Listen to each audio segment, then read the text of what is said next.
കൊച്ചി കുന്നത്തുനാട് തിരുവാണിയൂർ പഞ്ചായത്തിൽ കാറ്റിൽ വ്യാപക നാശനഷ്ടം. മരങ്ങൾ കടപുഴകി വീണ് 2 വീടുകൾ ഭാഗികമായി തകർന്നു.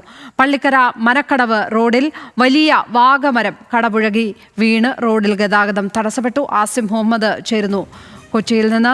ആസിഫ്, എറണാകുളം ജില്ലയിലെ ഒരു പൊതു അവസ്ഥ എന്താണ്? പിറവത്തടക്കം ആ മെഡിക്കൽ ഷോപ്പിന്റെ വിഷ്വലൊക്കെ കാണുമ്പോൾ തന്നെ മനസ്സിലാകും എത്ര വലിയ കാറ്റാണ് വീശിയിരിക്കുന്നത് എന്ന്.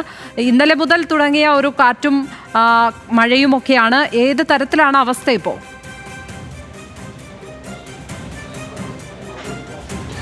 ലക്ഷ്മി, തീർച്ചയായും എറണാകുളം ജില്ലയിൽ വ്യാപകമായ നാശനഷ്ടമാണ് കാറ്റിലും മഴയിലും ഉണ്ടായിട്ടുള്ളത്. നിരവധി ഇടങ്ങളിൽ മരം വീണ വീടുകൾക്കും മറ്റും കേടുപാടുകൾ സംഭവിച്ചിട്ടുണ്ട്. ഏറ്റവും ഒടുവിൽ കുന്നത്തുനാട് തിരുവാണിയൂരിലാണ് വ്യാപകമായ നഷ്ടമുണ്ടായിട്ടുള്ളത്. അവിടെ കാറ്റിൽ വ്യാപകമായ നഷ്ടമുണ്ട്. ഉച്ചയോടുകൂടിയാണ് വലിയ രീതിയിലുള്ള കാറ്റ് ആ പ്രദേശത്ത് വന്നത്.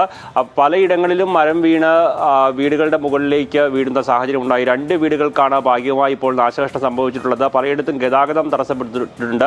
വൈദ്യുതി കമ്പികൾ പൊട്ടി വീണ് പലയിടത്തും ഇപ്പോൾ വൈദ്യുതി ബന്ധം നഷ്ടപ്പെട്ടിട്ടുണ്ട്. അത് പുനഃസ്ഥാപിക്കാനുള്ള നടപടികൾ നടന്നുകൊണ്ട് ഇരിക്കുകയാണ്.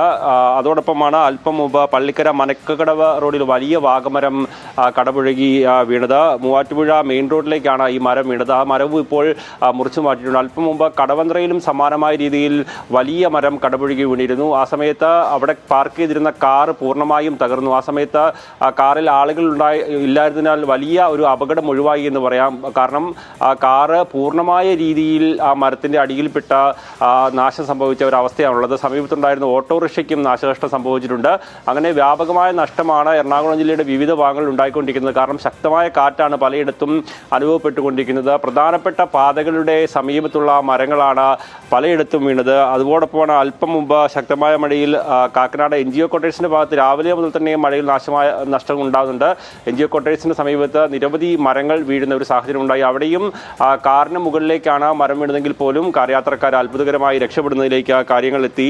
ആലുവ ദേശം കുന്നംപുറത്താണ് പിന്നീട് ഉച്ചയ്ക്ക് ശേഷം വലിയ ഒരു മരം വീഴുന്നതിലേക്ക് കാര്യം എത്തിയത്. ദേശീയപാതയിൽ അങ്ങനെ ഗതാഗതം മണിക്കൂറുകളോളം സ്തംഭിക്കുന്ന സാഹചര്യം ഉണ്ടായി.